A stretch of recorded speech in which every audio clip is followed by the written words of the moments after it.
এখানেই বসি নাকি? এই যে নিষ্ঠার সহিত নিয়মগুলি পালন করবে, এর দ্বারা তার চরিত্র গঠন হবে। যদি নিয়ম না পালন করে, স্বেচ্ছাচারী হয়, উচ্ছৃঙ্খল হয়, তার দ্বারা সমাজের কোনো উপকার হবে না, তার নিজের কোনো উপকার হবে না। ভগবান যে সৃষ্টি করেছেন, যে উদ্দেশ্যে সৃষ্টির উদ্দেশ্যে কোন সফল নিয়মিত করবার জন্য গুরুগৃহীতে পাঠানো হয়, তৈরি হবে, মনুষ্যত্ব দেবে তাকে। দুটো হাত দুটো পা নিয়ে জন্মালে মানুষ হওয়া যাবে না। মানুষ কখন হবে? যখন তার মনুষ্যত্ব লাভ। সেই মনুষ্যত্বটি দেওয়ার জন্য দেবীকে গুরু দেবেন। গুরু গৃহে বাস করতে হবে। গুরুদেব প্রথমে তাকে নীতি নিরঙ্গ করে দেবে, এইভাবে এইভাবে এইভাবে চলবে, এখন এই করবে, এখন এই করবে, ওখানে এই করবে, সব সারাদিন যে কি কি করতে হবে সব নিয়মগুলি বলে দেবে, সেই নিয়মগুলি চলতে হবে। হ্যাঁ, ব্রাহ্ম মুহূর্তে সশব্দে ত্যাগ করতে হবে, তারপরে স্নান করতে হবে, বেদ অধ্যয়ন করতে হবে ইত্যাদি। এই সমস্ত নিয়মের মধ্যে তাকে এইভাবে সে জ্ঞান লাভের অধিকারী হবে। প্রথমে ব্রহ্মচর্য আশ্রম, তারপরে হচ্ছে যখন তার বিদ্যা অধ্যয়ন সমাপ্ত হবে, সমাপন সমাবর্তন। সে আবার সমাবর্তনের সংস্কার আছে, সে সংস্কার গ্রহণ করে সমাবর্তনকে দিয়েছে বৈধ পত্নী গ্রহণ করবে। আমাদের শাস্ত্র বিধি অনুযায়ী ঠিক লক্ষণের দ্বারা তার লক্ষণ মিলিত হবে। জন্ম হলে তার যে তিথি নক্ষত্র এবং রাশি ইত্যাদি সব গণনা করে, সেই অনুযায়ী যার সঙ্গে বিবাহ হবে তার রাশি নক্ষত্র এর সঙ্গে মিলছে কিনা সমস্ত দেখে তবে তার সঙ্গে বিবাহ হবে।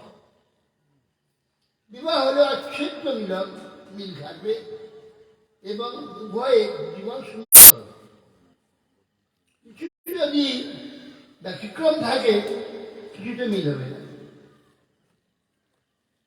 আমি দেখেছি আমার যে রাশি, মঠে এসে দেখেছি ভাইদের তার কি রাশি সব খোঁজ করতে হয়, তার যে কুষ্টি বা এই যে সমস্ত খোঁজ নিয়ে রাশি দেখতে হয়। এমনকি জন্মের যে মাসগুলো তার জন্ম মাস, আমার জন্ম মাস দেখতাম, জন্ম মাসটা ঠিক মাস মিল যাচ্ছে। জন্মাসে মিল 5, 7, 9 এই হলে জন্মাসে উত্তম মিল। দেখতাম যে গুরু ভাইয়ের সঙ্গে ওই যে জন্মের যে মাসটা মিল না, কিছুটা কোথায় কিছুতেই মিল হয়, কিছুটা তার সঙ্গে অ্যাডজাস্ট করতে পারে। জন্মের যে মাসটা যদি বিমিল হয়, কিছুটা মিল হয় না। আমি অনেক ব্রহ্মাণ্ড গুরু ভাই দেখেছি, আর যার সঙ্গে মাসের আমার মিল আছে, একবারে আমি যা বলবো সে সেই যাবে দিচ্ছি, সে যা বলছে আমি হয়ে দিচ্ছি। তাহলে জাতির সঙ্গে আমাদের কোনো বিরোধ নেই। এই যে বাব্যাটা মিল হয় কেন? বিরোধ রাশি, মহা বিরোধ। এমনকি বাবাকে ছেলে খুন করে দিচ্ছে কেন? এইরকম রাশি তার, এইরকমই জন্মের এইরকম দোষ, ভয়ানক দোষ আছে, সে পিতৃহত্যা হবে ওই জন্মের দোষ। এইভাবে দেখা যায়। আর বিবাহের জন্য ঠিক মতো যদি মিল হয় প্রতিবেশী, কখন অচ্ছেদ্য একদম মিল হবে। এর জন্য জীবন দেবে, ওর জীবন দেবে, কখনো বিরোধ না হয়। যে বিরোধ হচ্ছে কোনো মিল না, বিরোধ, বিপদ, জয়।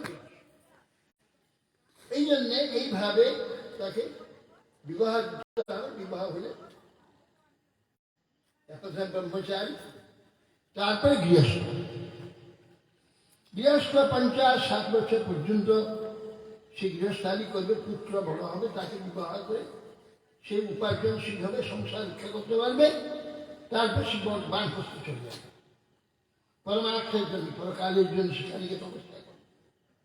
এইভাবে আমাদের এই বর্ণ আশ্রম ধর্ম মনুষ্যত্বের জন্য, এটা কেবলই সনাতন ধর্মে আছে, পৃথিবীর আর কোন ধর্মে নেই। এই জন্য এই ভারত ভূমিকে বলছে পৃথিবীর কেন্দ্র। সেই জন্যে বর্ণাশ্রম ধর্ম হচ্ছে পরমার্থের জন্য। যেখানে জন্ম হবে ভারতে বর্ণাশ্রমে অন্তর্ভুক্ত হবে এবং সেই বর্ণাশ্রমে সনাতন যে পন্থা মানতে হবে।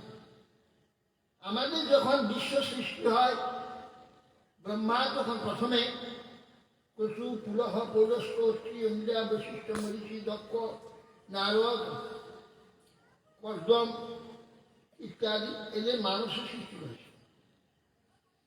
মানুষের সৃষ্টি করে এদের তখন চেষ্টা করলে যে তোমরা সব প্রজা সৃষ্টি করো। আমি তোমাদের সৃষ্টি করেছি কিসের জন্যে? না প্রজা সৃষ্টি, না তো প্রজাই তো বিশ্বের কাজ চালাবে। এই বিশ্বটা প্রজার জন্য বিশ্ব।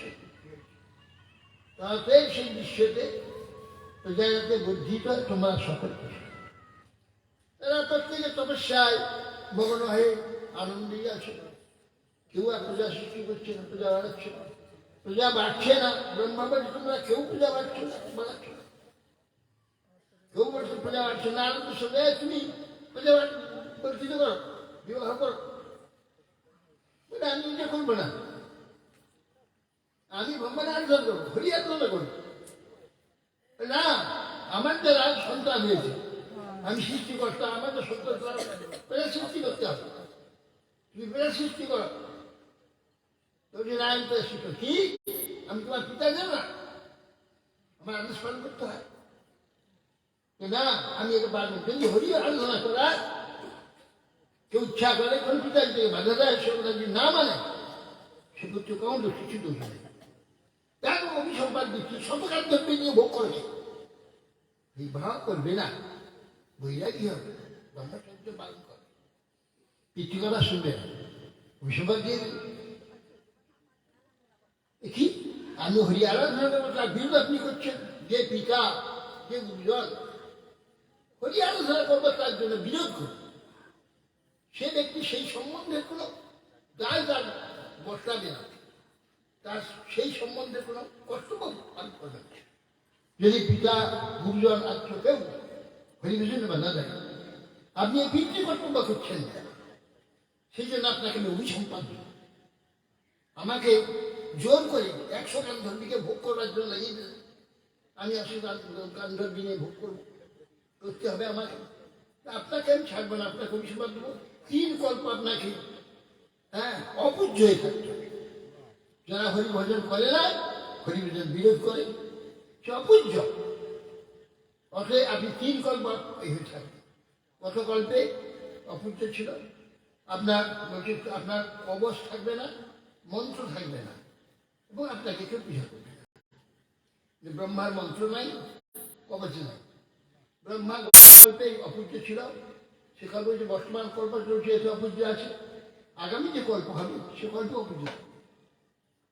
অভিসম্পাদ নারদ সমৃষ্টি পাবে, নারদ সে শতকালের বিপত্তি হয়েছে।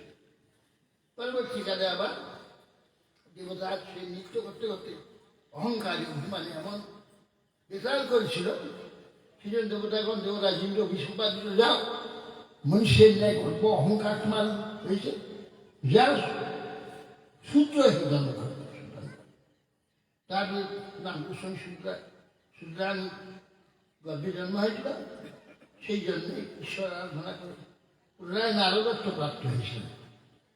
সেটা আমাদের ভাগবতেই আছে। অতএব সেই জন্যে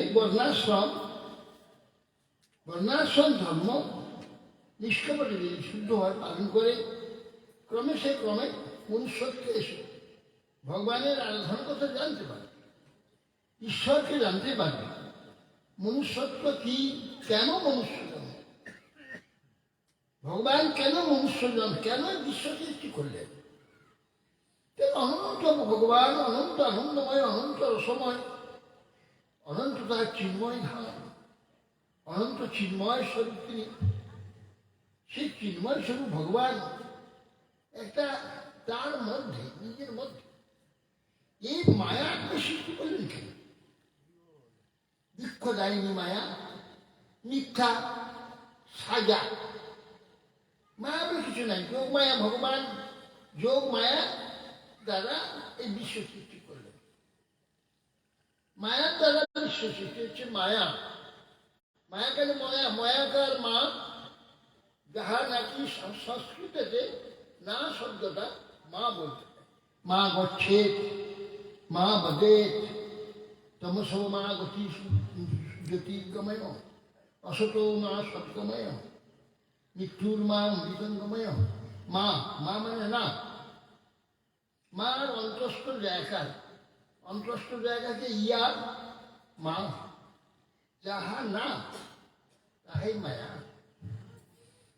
যাহা না, না এটা ঠিক নয়, মিথ্যা।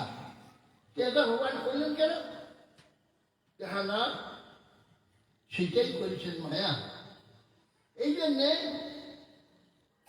এই মায়া আমাদের জন্য মায়া। কেন মায়া? মহাশক্তি, ভগবত শক্তি মায়া। আমাদের উপর তার প্রভাব খাটিয়ে আমাদের মোহিত করে দিয়েছে। মোহিত করে আমার নিজেকে কিছু জানি, আমি যে আত্মা, আমি যে চেতন, চিৎ সত্তা, আমি ভগবানের শক্তির অংশ, আমি কিছুই জানি না। আমি জানি জগতের একটা লোক, এই শরীর আমার, জগৎ জানি শরীর আমার, জগৎ একটা নাম, এই জগতের লোক একটা, জগতের বস্তু বলে যায়। করেছে তিনি মহামায়া। ভগবান মায়া হচ্ছে একটি শক্তি, সে মায়া দুই রকম হয়েছে। এক শক্তি মহামায়া, তার উল্টো পিঠ হচ্ছে যোগমায়া। একটি শক্তি, দুটি না। তিনি যখন কি ভগবানমুখী হবে তখন তিনি যোগমায়া হবে। যোগমায়া হয়ে ভগবানের লীলা, তার তার মহিমা সব দিবে। জীবকে তিনি শুদ্ধ করেন, জীবকে শুদ্ধ করে ভগবত চরণে সমর্পণ করার জন্য তিনি যোগ দেন। ভগবানের যে মায়া, মায়াতেই করে অচেতন হয়ে যায়, কোনো জ্ঞান থাকে। ভগবানের যোগ মায়া মানে স্বেচ্ছাকৃত ভাবে নিদ্রালু ভাব, ঘুমায়, ঘুমনে